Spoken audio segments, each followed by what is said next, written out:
भारत में एक बार फिर बीते साल की तरह ही हिंडनबर्ग पर बहस तेज हो गई है। दरअसल बीते शनिवार को अमेरिकी शॉर्ट सेलर फर्म ने भारतीय मार्केट रेगुलेटर सेबी SEBI की चेयरपर्सन माधवी पुरी बूच को लेकर एक रिसर्च रिपोर्ट जारी की और उनके और भारतीय अरबपति गौतम अडानी के बीच संबंधों को लेकर गंभीर आरोप लगाए। इससे पहले बीते साल 24 जनवरी 2023 को भी हिंडनबर्ग ने अडानी ग्रुप को लेकर रिपोर्ट पब्लिश की थी। अब ताजा रिपोर्ट को लेकर भी राजनीतिक सरगर्मी तेज हो गई है। इसे लेकर कांग्रेस की ओर से उठाए जा रहे सवालों पर अब केंद्र सरकार की ओर से रविशंकर प्रसाद ने जवाब दिया है और जमकर कांग्रेस पर निशाना साधा है। उन्होंने सवाल किया कि आखिर कांग्रेस चाहती क्या है। रविशंकर प्रसाद ने कहा कि हिंडनबर्ग को इसी साल जुलाई महीने में नोटिस दिया जाता है कि उसने कानून के खिलाफ जाकर जो आरोप लगाया उसका जवाब दे, लेकिन उस नोटिस का जवाब देने के बजाय उसने अब सेबी के ऊपर ये नई रिपोर्ट जारी कर दी है। बीजेपी की ओर से इस हिंडनबर्ग के मुद्दे और कांग्रेस की ओर से उठाए जा रहे सवालों के जवाब में रविशंकर प्रसाद ने कहा कि हिंडनबर्ग का ये बेसलेस अटैक है, जिसका जवाब सेबी चेयरपर्सन समेत सभी ने दे दिया है और इसका कोई असर भारतीय बाजार पर नहीं पड़ा है। उन्होंने कहा कि अब कांग्रेस और हिंडनबर्ग का पूरा खेल शेयर मार्केट में निवेश करने वाले इन्वेस्टर समझ चुके हैं। रविशंकर प्रसाद ने कांग्रेस पर आरोप लगाते हुए कहा कि कांग्रेस पार्टी हिंदुस्तान को आर्थिक रूप से कमजोर करने के षड्यंत्र में शामिल है और हिंडनबर्ग के साथ मिलकर काम कर रही है। तीसरी बार सत्ता से बेदखल होने के बाद कांग्रेस पार्टी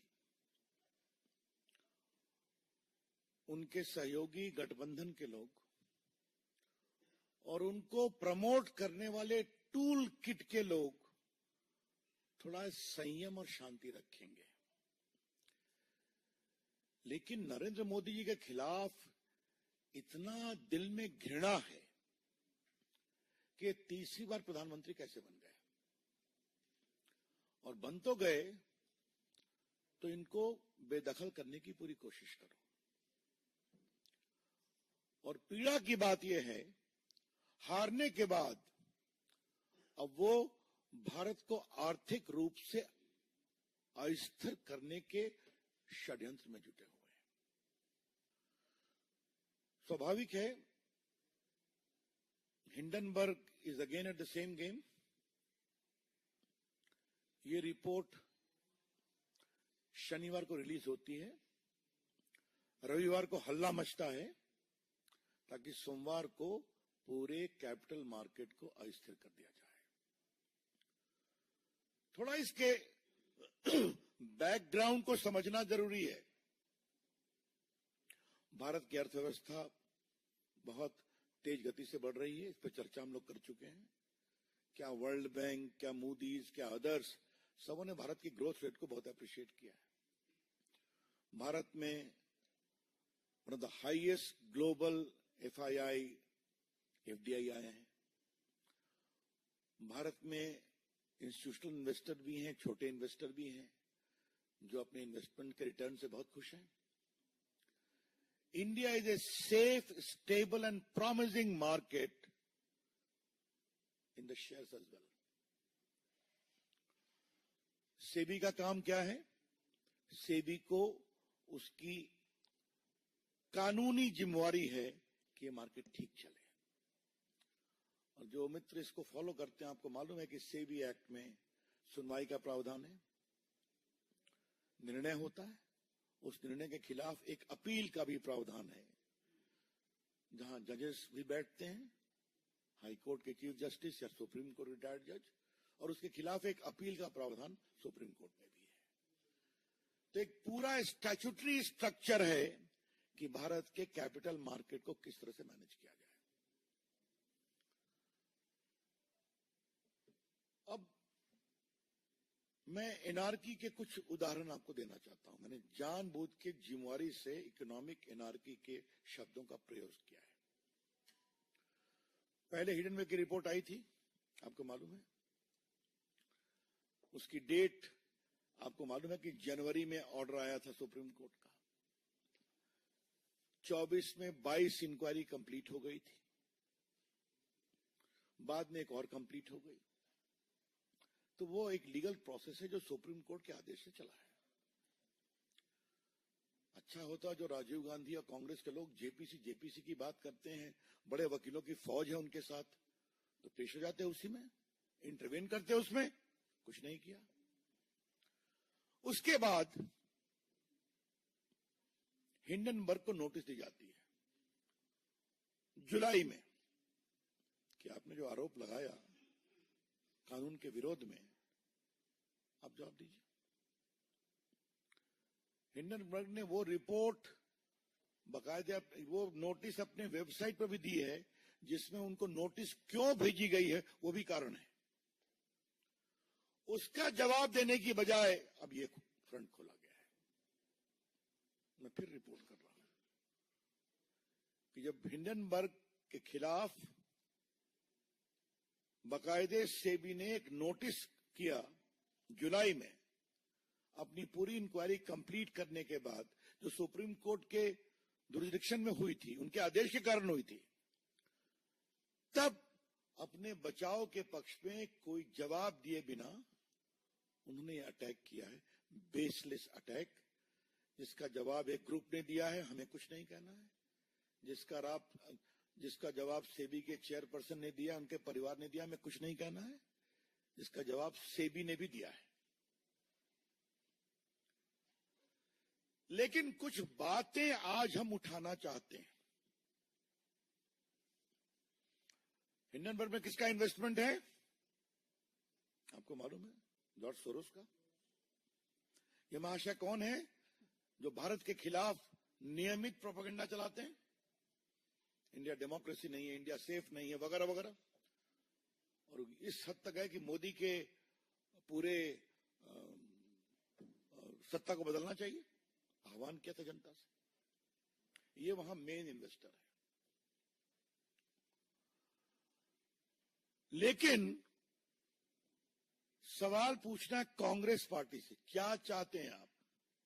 चाहते क्या है आप? देश मोदी की से नफरत करते हुए कांग्रेस पार्टी आज हिंदुस्तान से नफरत करने लगी है। अगर भारत का स्टॉक मार्केट गड़बड़ाएगा तो स्मॉल इन्वेस्टर्स परेशान होंगे कि नहीं? आज करोड़ों की संख्या में स्मॉल इन्वेस्टर्स हैं कि नहीं? छोड़ दीजिए इंस्टीट्यूशनल इन्वेस्टर्स की बात, बाकी बातें। कांग्रेस पार्टी क्या चाहती है? भारत को वही कंट्रोल राज में ले आया जाए, नेहरू जी के समय वाला, जब भारत को दाने दाने के लिए परेशान होना पड़ा था कि उनकी सरकार नरसिम्हा राव के प्राइम मिनिस्टरशिप में भारत को ओपन करना पड़ा था, एफडीआई में, एफआईआई में। क्या वहीं जाना चाहते हैं क्या? टूल किट वालों को तो कोई मतलब नहीं हिंदुस्तान के विकास से। उनको तो हम जवाब देते हैं और देते रहेंगे, वो कभी सफल नहीं होंगे। लेकिन कांग्रेस पार्टी को क्या हो गया है, जिसने 55 साल तक देश में राज किया है? क्या मतलब है इसका? मतलब कहीं से कोई चिट मिल जाए। कांग्रेस पार्टी की पॉलिटिक्स में एक टूलकिट पॉलिटिक्स है, दूसरा है चिट पॉलिटिक्स। परीक्षा में तो चिट मिलती है, कार्रवाई भी हो रही है, लेकिन कांग्रेस पार्टी, उनके नेताओं को जो चिट मिलती है उसका क्या किया जाए? कभी राफेल की चिट मिल गई तो लगे हिंदुस्तान में घूमने, वो सुप्रीम कोर्ट से हारे, माफी मांगना पड़ा, कंटेम्प्ट हुआ उनके खिलाफ। फिर दूसरी चिट मिल गई, हिंडनबर्ग की पहली रिपोर्ट, वो चिट मिल गई। उसमें सुप्रीम कोर्ट ने, मैंने बताया कि 24 में 23 इंक्वायरी कंप्लीट हो गई। अब हिंडनबर्ग को जुलाई में नोटिस की गई है, तो फिर ये काउंटर प्रोडक्ट हुआ। अब ये चिट पड़ गई, जेपीसी लाओ, इंक्वायरी कराओ। मतलब भारत के पूरे स्टॉक मार्केट को क्रैश कराओ, छोटे इन्वेस्टर्स के पूंजी निवेश को समाप्त कराओ, भारत में कोई आर्थिक निवेश न हो विदेश का, एफआईआई और एफडीआई, वो सबको रोको। Because Indian investment scenario is not a safe position. ये है इनकी सोच।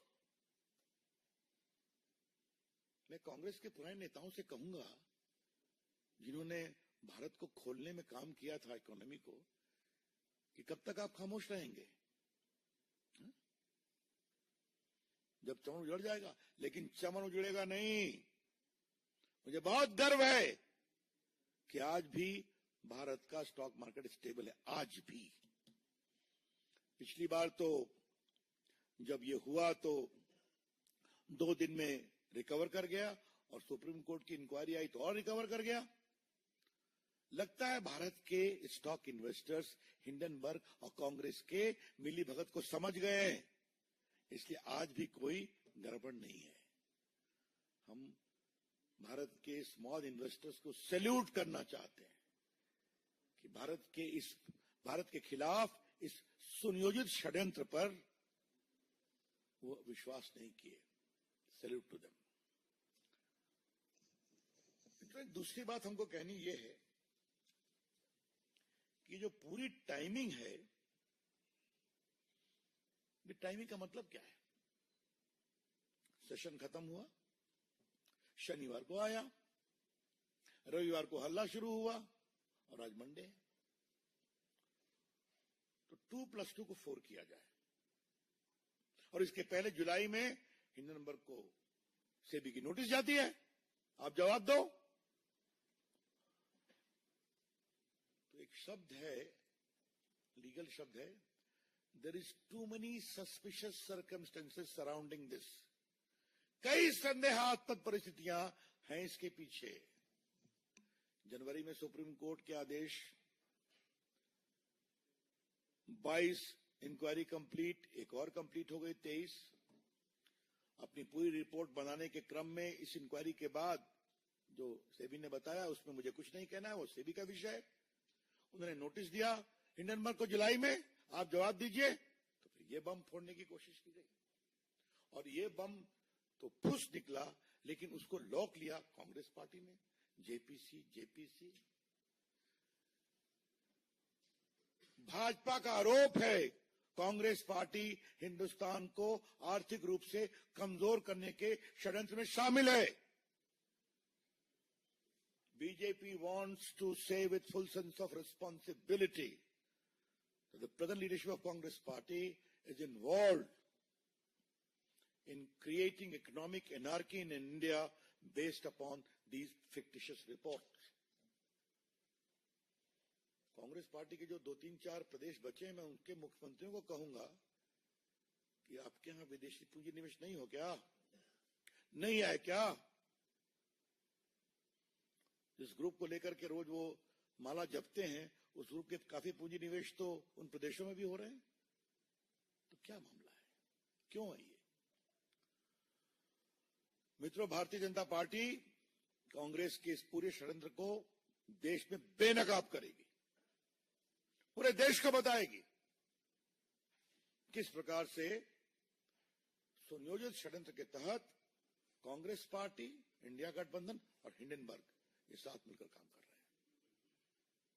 इसीलिए फिर रिपीट करूंगा, जुलाई में नोटिस, सुप्रीम कोर्ट के निर्देश पे इंक्वायरी कंप्लीट, अब आप जवाब दो, फिर ये आ गए मैदान में। और याद करिए, सुप्रीम कोर्ट के सामने लंबे हियरिंग में एक बार भी कांग्रेस पार्टी या टूल किट के लोग इन्वॉल्व नहीं हुए। क्या हमें ये कहना है? और याद करिए, एक बार राहुल गांधी ने कहा मेरा भी फोन कौन सा था संजय, जो पेगासिस, थैंक यू पेगासिस। अब सुप्रीम कोर्ट इंक्वायरी चली तो हमें लगा राहुल गांधी कम से कम अपना फोन तो दे देंगे कि उनकी फोन की भी जांच हो जाती। नहीं दिया। अब क्यों नहीं दिया? उस फोन में क्या था, क्या निकलता, कैसे निकलता, छोड़ दीजिए। तो आप खाली आरोप लगाएंगे और भाग जाएंगे, और इंक्वायरी आएगी तो उसमें जाएंगे नहीं। ये टोटल है।